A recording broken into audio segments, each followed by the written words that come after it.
Now let's go over the different parts of the guitar. This is important for us to communicate with each other, but also for you if you want to chat to other musicians or you talk to your local music shop person, just that you know what you're talking about. Right now I'll go over the parts of a nylon string classical guitar, which is what I have here, but this also applies to other types of guitars like a steel string acoustic guitar or even an electric guitar. On an electric guitar you just have some more parts that make it electric.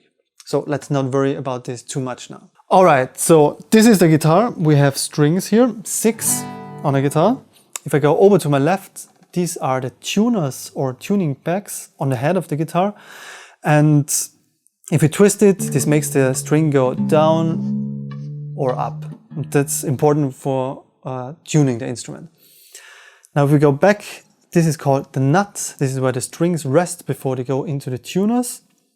On the neck of the guitar we have the fretboard.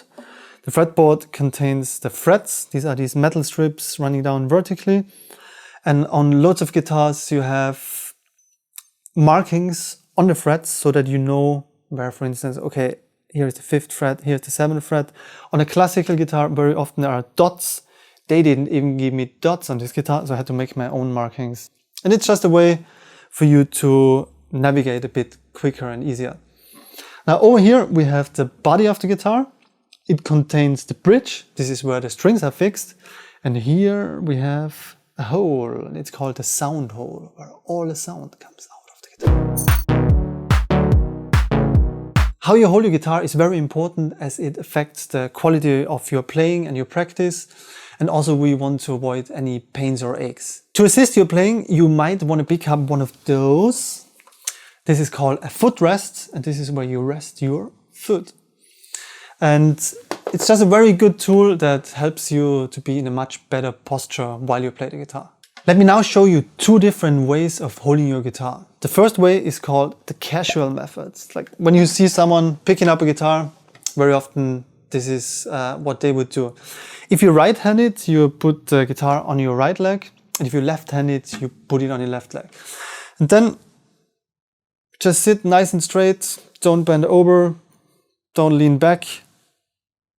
It all falls nicely in place. The second holding position is called the classical method. For this, I'm moving my footrest over here, and if I'm right-handed, which I am, I put my left leg on there, and then I put the guitar on like this.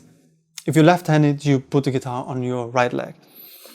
And in this position, again, try to sit straight, don't lean forwards or bend back. And in this method, it's just a lot easier to reach the higher frets. So for lots of technical stuff, it's easier to sit like this. Again, I can't stress that enough. The footrest is a really nice tool to have a really good holding position from the very beginning. If you don't have one, just get a stack of books or maybe ask your dog if he's up for it. Anything really, so just that your legs are raised. Now that you know the most important names of the guitar parts and you also know how to hold your guitar, you might think, how am I tuning this thing here? Don't worry, in the next video we're gonna learn how to tune a guitar, and in the third video we'll learn some strumming patterns and you learn your first 2 chords. It's really exciting, isn't it? Click the link below and I see you in the next video.